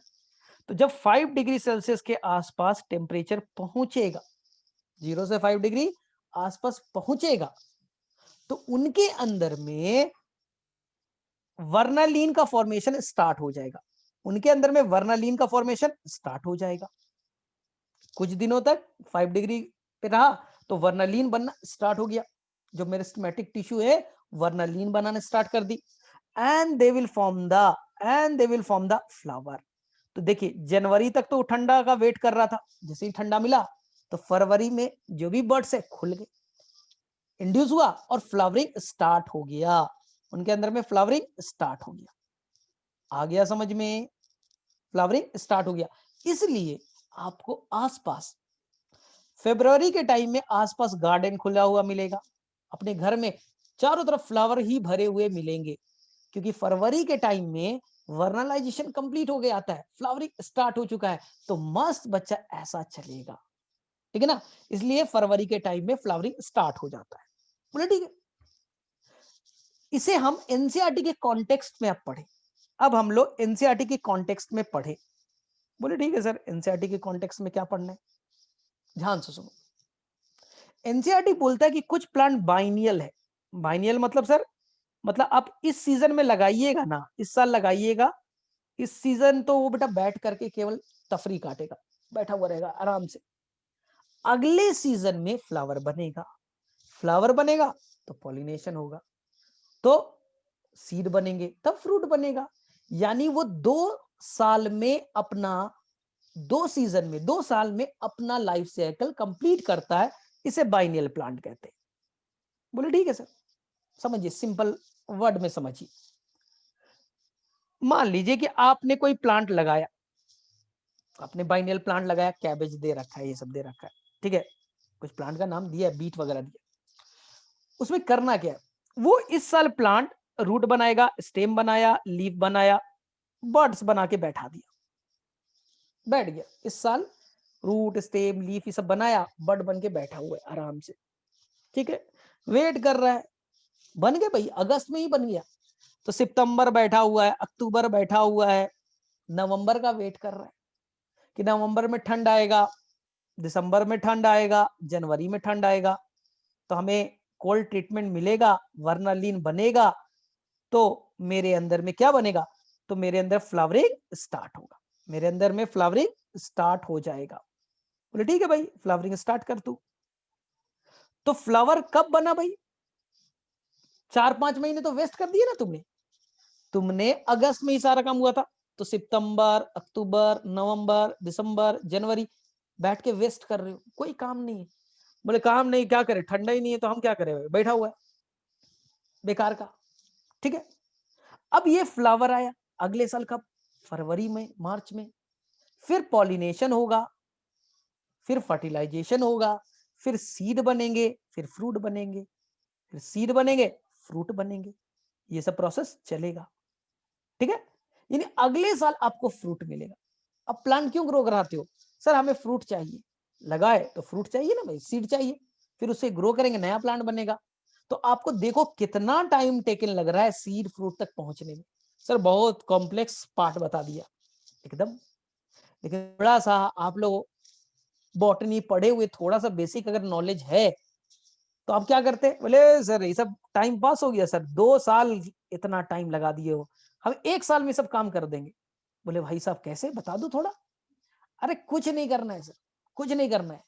जो किसान सीड लेता है ना, बोले हाँ, उस किसान को बोलेंगे कि ले फ्रीजर में रख दे, अपना फ्रिज में रख दो। किसान को बोलेंगे ये जो सीड है, इस सीड को ले जाके फ्रिज में रख दो, फ्रिज में रख दो।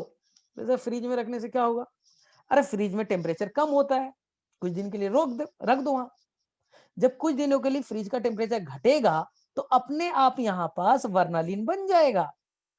बोले मतलब सर पहले बना सकते हैं, बना सकते हो, मैंने कभी बोला क्या कि एकदम नहीं ग्रो करने के बाद ही बनता है, ऐसा नहीं है, पहले ही से आप इसके अंदर वर्नालीन बना सकते हो। बोले ठीक है, अब किसान को दे दो, किसान लगा दिया मार्च अप्रैल में, मस्त अगस्त वगस्त तक रूट स्टेम बनके, लीफ बर्ड्स बनके तैयार। पहले वाला प्लांट क्या था, बगल वाला जो बॉटनी नहीं पढ़ा था, बोले वो तो लगा दिया सर, वो बर्ड में बैठा हुआ है, जुलाई अगस्त सितंबर बैठा हुआ है सर, ऐसा ही। लेकिन तुम्हारा प्लांट में ऑलरेडी बेटा पहले से वर्नालीन मौजूद है, तो सीड में ही डाल दिया था। तो बोलेगा सर हमें तो कुछ नहीं करना पड़ेगा, ये अपने आप सर अगस्त सितंबर अक्टूबर में ही फ्लावर बन जाएंगे, फ्लावर बनेगा तो सीड भी बनेंगे। यानी सर जो 4-5 महीने का जो टाइमिंग था ना, आपने बचा दिया। तो जो 2 साल वाले प्लांट थे, बाइनियल प्लांट थे, वो एनुअल में कन्वर्ट हो गए, वो कन्वर्ट हो गए आपके एनुअल प्लांट में। सर हम अगर वर्नालीन नहीं दे सके, सर कोल्ड ट्रीटमेंट नहीं दे सके, तो कोई और उपाय है हमारे पास, एकदम उपाय है, मेरे से पढ़ो बताऊंगा। जिब्रेलिक एसिड डाल दो, अगर फील्ड में लगा दिया, फील्ड में लगा दिया और ठंडा टेम्परेचर आ नहीं रहा है, ठंडा टेम्परेचर आ नहीं रहा है, तो क्या जाके वहां एसी लगाओगे, सर टेम्परेचर घटा देते हैं 5 डिग्री, तो बेटा लुट जाओगे, जितना का खेती नहीं करोगे उतना का घर से लॉस हो जाएगा। कुछ नहीं करना, gibberellic acid can replace vernalization. मैंने पहले ही बताया, जिब्रेलिक एसिड का छिड़काव कर दीजिए, वर्नलाइजेशन को वो बोलेगा। जिब्रेलिक एसिड एक्चुअली में वर्नालिन का मिमिक करता है, वर्नालिन का मिमिक करता है। जहां पर वर्नालिन चाहिए ना, जिब्रेलिक एसिड खुद पहुंच जाएगा, हम कर देंगे, टेंशन मत लो। तो ये वर्ड बड़ा इंपॉर्टेंट है कि जिब्रेलिक एसिड वर्नलाइजेशन के इफेक्ट को, जिब्रेलिक एसिड वर्नलाइजेशन के इफेक्ट को रिप्लेस कर सकता है। ये बड़ा इंपॉर्टेंट है और नीट में ऐसे क्वेश्चन पूछे जा चुके हैं, इसलिए आपको अच्छे से आना चाहिए। ठीक है, इसके अलावा आपको एक और चीज एनसीईआरटी में दिया है, बहुत आसान सा है, पढ़ लोगे अब तो तुम लोग मास्टर हो गए। सर कुछ राइस वाइस का कुछ एनसीईआरटी ने प्लांट लिखा सर कि स्प्रिंग वैरायटी है और विंटर वैरायटी है, तो मैंने पहले ही बोला था स्प्रिंग वैरायटी विंटर वैरायटी। देखो बेटा, स्प्रिंग वैरायटी है, उसको नहीं चाहिए कोल्ड टेम्परेचर, स्प्रिंग वैरायटी गर्मी में ग्रो करने वाला है। तो मैंने बोला था ना, सभी प्लांट को कोल्ड ट्रीटमेंट की जरूरत नहीं है।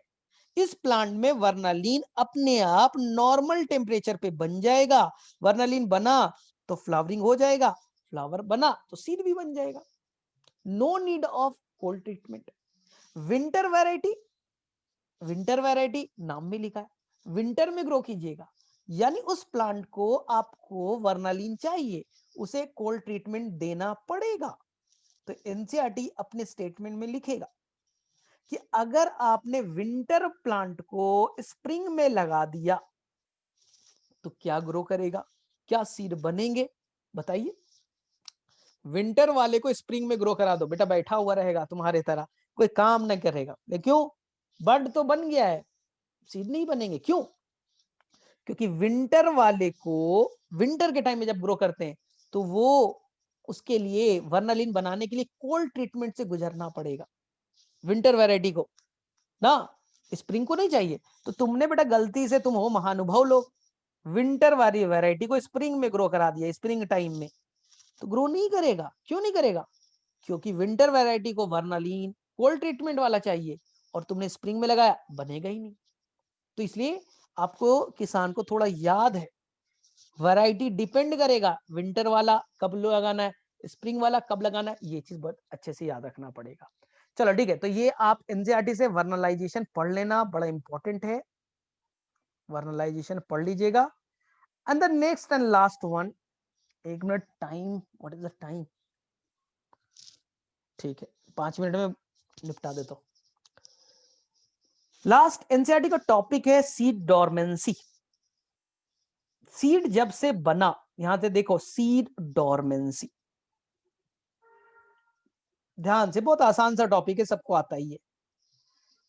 देखो, सीड बन गया भाई, सीड मस्त बना हुआ है, बाहर का इन्वायरमेंट फेवरेबल है, बाहर पानी भी है, टेम्परेचर भी अच्छा है, सब कुछ अच्छा है, ऑक्सीजन अवेलेबल, सब कुछ अवेलेबल है। लेकिन सीड बोलेगा कि मैं भैया जर्मिनेट नहीं करूंगा। मैंने क्या बोला?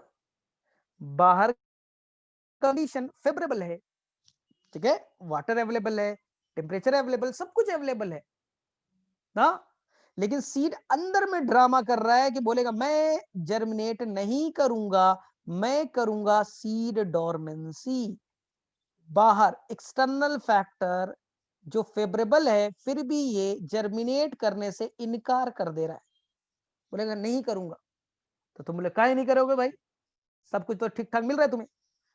बोलेगा 3 रीजन है, मेरे सीड के अंदर में इनहिबिटर मौजूद है, मेरे सीड के अंदर इनहिबिटर है, मैं क्या करूं? बोले कौन इनहिबिटर है, निकालो रे भाई। तो मेरे एब्सिसिक एसिड है, मेरे सीड के अंदर पैरास्कॉर्बिक एसिड है, ये सीड को जर्मिनेट करने से रोकता है। और सर मेरे सीड में ना फिनोलिक एसिड है, फिनोलिक एसिड है, इसलिए मेरा सीड जर्मिनेट नहीं कर पा रहा। बोले ठीक है, और कोई प्रॉब्लम है? बोले हाँ सर, और भी प्रॉब्लम, सुनोगे तब तो।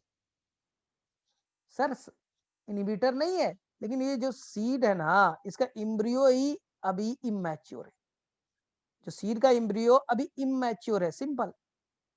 अगर मैं तुम्हें बोलूं कि कल भैया तुम्हारा नीट का एग्जाम है, कल संडे है ना, कल तुम्हारा नीट का एग्जाम ले लेता हूँ, बोले सर फेल हो जाएंगे। बोले क्या है, तैयारी नहीं है। तो यही तो प्लांट बोल रहा है, इनिबिटर नहीं है, बाहर का कंडीशन भी अच्छा, इम्ब्रियो रेडिकल प्लीम्यूल बोल रहा है ऐसा है, हम तो कॉटिलिडन अभी बनाए नहीं है, एंडोस्पर्म उधर मरा जा रहा है, कॉटिलिडन डेवलप नहीं हुआ है, हम तो इम्ब्रियो सर अभी ग्रो करेंगे मर जाएंगे, डोरमेंसी में रहेंगे, हम ग्रो ही नहीं करेंगे जाओ। तो सीड डोरमेंसी का एक रीजन ये भी है कि अगर इम्ब्रियो प्रॉपर अभी तैयार नहीं है, इमैच्योर इम्ब्रियो, तो किसको जर्मिनेट करोगे? बोले ठीक है। तीसरा, सब कुछ प्रॉब्लम सॉल्व है लेकिन seed coat impermeable, seed coat hard है, सीड कोट हार्ड है, इम्परमिएबल सीड कोट। तो बोले सर कई सारे रीजन है। सर ये बताओ कि डोरमेंसी को अब हटाना है भाई, हम किसान आदमी हैं और मुझे बताइए कि हम कैसे डोरमेंसी को हटाएं और जर्मिनेशन को प्रमोट करें, जर्मिनेशन को प्रमोट करें। सीड में कैसे जर्मिनेशन होगा सर? ध्यान से सुनिए, आपके पास एक रीजन है कि सीड कोड को सॉफ्ट कर दीजिए। बोले सर सीड कोड कैसे सॉफ्ट कर लेंगे भाई?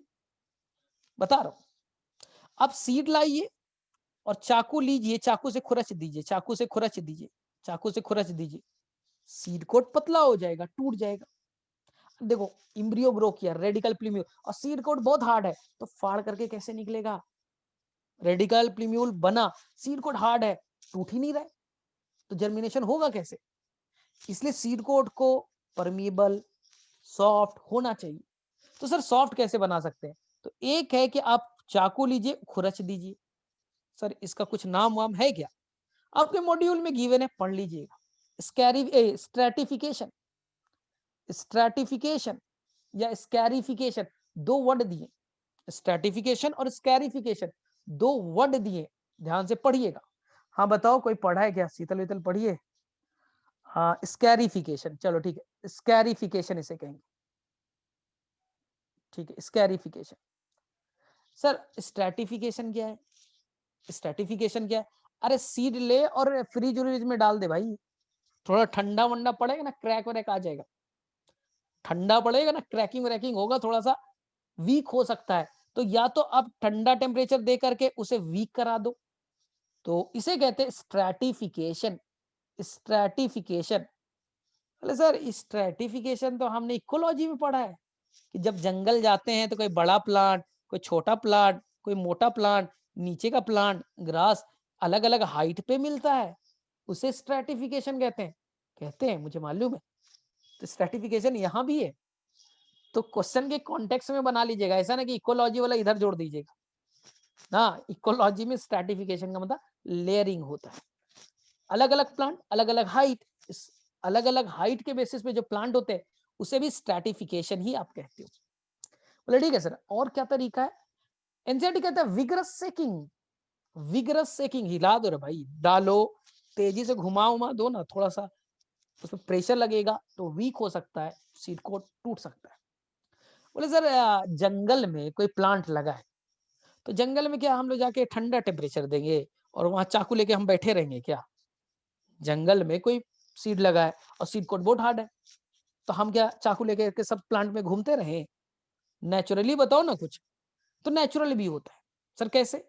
बर्ड्स सीड को खाएगा, कोई बर्ड्स, कोई खाएगा एनिमल्स, खाने के बाद डाइजेस्टिव ट्रैक्ट में जाएगा, खा लो, अमरूद खाते हो ना, सीड जाता है निकल भी जाता है, तो सर जाएगा डाइजेस्टिव ट्रैक्ट में, एंजाइम मिलेगा, एंजाइम मिलेगा, एंजाइम के चलते सीड कोट वीक हो जाते, एंजाइम के चलते सीड कोट वीक हो जाता है, इनिबिटर डिग्रेड हो जाते हैं, इनिबिटर को तोड़ दिया जाता है जिससे कि वो सॉफ्ट हो जाए, इनिबिटर खत्म हो जाए, जिससे सीड के जर्मिनेशन में हेल्प मिले। ये आपके एनसीईआरटी में ये स्टेटमेंट यूज किया गया है, तो ध्यान से पढ़ना है। सर और कुछ है क्या? बाकी सीड को जर्मिनेशन के लिए आपके हार्मोन भी निकलते हैं, टेंशन मत लीजिए, जिसका नाम होता है जिब्रालिक एसिड, और दूसरा एक केमिकल है नाइट्रेट्स। नाइट्रेट्स कैसे सीड के जर्मिनेशन को लीड करेगा, ग्रेजुएशन में पढ़ना है, अभी मत सोचिए, ग्रेजुएशन में जाइएगा तो बताया जाएगा नाइट्रेट्स कैसे करेगा। जिब्रालिक एसिड तो मैंने बहुत डिटेल बताया, मैंने जिब्रालिक एसिड की कहानी तो बहुत डिटेल से आपको बता दी है, नाइट्रेट्स की कहानी ग्रेजुएशन में जाइएगा तब पढ़िएगा। ठीक है, तो ये थी आपकी कहानी। एक और कहानी, सीड लो और पानी में डाल दो, सीड लो पानी में डाल दो। सर पानी में डालने से क्या होगा? अरे भैया इनिबिटर जो है वो घुल जाएंगे, जो इनिबिटर बैठे हुए हैं एब्सिसिक एसिड, पारास्कॉर्बिक एसिड, घुल करके निकल जाएगा। अगर इनिबिटर खत्म हो गए तो सीड के जर्मिनेशन प्रमोट तो होगा। तो ये टॉपिक आप एनसीईआरटी से अच्छे से पढ़ लीजिएगा। तो मेरी उम्मीद से अब लगभग लगभग पार्ट आपका क्लियर हो गया है। ठीक है, तो मेरे में से कोई दिक्कत नहीं है, यहां तक कर लोगे सभी लोग?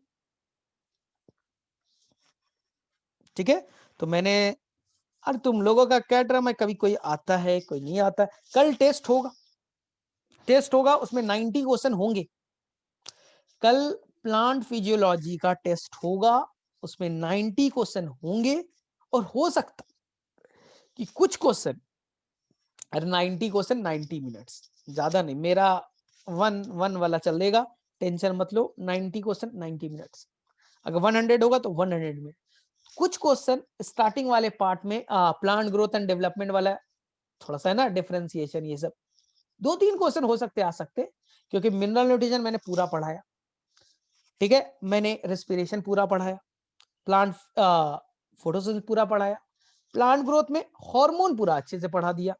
तो केवल और केवल ट्रांसपोर्ट से क्वेश्चन नहीं होगा, और इसमें स्टार्टिंग वाला जो पार्ट होगा, ठीक है, हाँ टाइम आज हम लोग डिसाइड कर देंगे।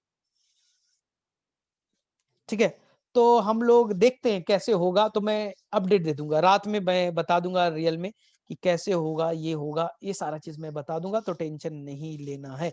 शाम में करते, शाम में टेस्ट रखते, शाम में टेस्ट करते। थोड़ा सा पढ़ लो, कल थोड़ा सा टाइम लगाओ, थोड़ा मेहनत करो। हाँ कल रात में 10 बजे भी बोलोगे ले लूंगा, क्योंकि कल सुबह तुम अच्छे से पढ़ाई करो और फिर जाके टेस्ट दो। ठीक है, शाम में टेस्ट, सुबह में पढ़ाई। ठीक है, तो मेरे में से ये सारा चीज हो जाएगा, और मैंने बहुत अच्छे से पढ़ा दिया है। और अगला चैप्टर मैं चाहता तो ट्रांसपोर्ट इन प्लांट पढ़ाना था, लेकिन मैं ब्रेक करूंगा। रीजन ये है कि तुम्हारा 1 हफ्ते के बाद में नया सिलेबस आने वाला है, और जहां तक मुझे लग रहा है कि अगर नया सिलेबस आया नीट का, तो उसमें ट्रांसपोर्ट और प्लांट ग्रोथ को उड़ा देंगे। जहां तक मुझे लग रहा है ट्रांसपोर्ट को तो 100% उड़ा देंगे वो, क्योंकि ट्रांसपोर्ट खतरनाक चैप्टर है। और लॉकडाउन में तो देखते, मैं ऐसा कंफर्म नहीं बता सकता, तो इसलिए हम लोग ऐसे चैप्टर को टच करेंगे जो कि कभी हटाया नहीं जा सकता, जैसे बायोमोलिक्यूल्स हैं, जैसे कि सेल डिवीजन है, जैसे कि सेल वाला चैप्टर है। मॉर्फोलॉजी वो उड़ा सकते हैं, क्योंकि बहुत थ्योरेटिकल पार्ट है। तो अभी हमें डर भी लग रहा है कि कौन सा चैप्टर पढ़ा दे और वो हो सकता है तुम्हारा इवोल्यूशन भी उड़ जाए। ठीक है, तो देखते हैं कि बायोलॉजिकल क्लासिफिकेशन करेंगे, ये कौन से करेंगे, तो डिसाइड करेंगे। कोई इंटरेस्टिंग हो, या हो सकता है 12th नहीं जाएंगे, 11th में ही रहेंगे। हाँ वही तो मैं बोल रहा हूँ, इवोल्यूशन तुम लोग पढ़ लियो, हो सकता है इवोल्यूशन उड़ा दे वो, तो तुम लोग का 1-1.5 महीने का पूरा मेहनत ये हो जाएगा। लेकिन देखते हैं अभी क्या होता है, किसी को नहीं मालूम। हाँ इवोल्यूशन उड़ा दे, अरे बेवकूफ, तो 1.5 महीना पढ़ ही किया है ऐसा नहीं यास्मीन?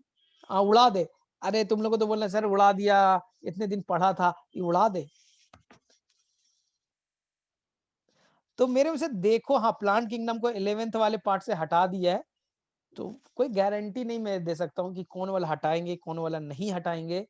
तो थोड़ा वेट करो, तो हम लोग, मेरे में से मुझे तो लग रहा था पढ़ लेना चाहिए था। बायोलॉजिकल क्लासिफिकेशन, लिविंग वर्ड उड़ा देंगे।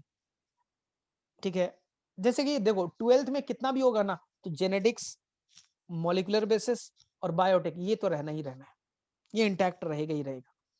ठीक है, उसी से क्वेश्चन खतरनाक बनाएंगे इस बार, खतरनाक थोड़ा सा, मतलब एनसीईआरटी बेसिस इधर उधर थोड़ा बनाएंगे।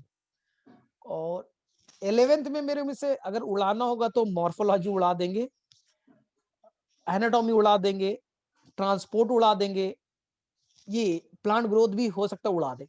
तो देखते क्या होता है, किसी को पता नहीं अभी तक। चलो ठीक है, फिर डिसाइड करते कि कौन सा चैप्टर करना है। हो सकता है सेल डिवीजन कर ले, थोड़ा आसान भी है, थोड़ा इंटरेस्टिंग भी है। चलो ठीक है, फिर बाय बाय।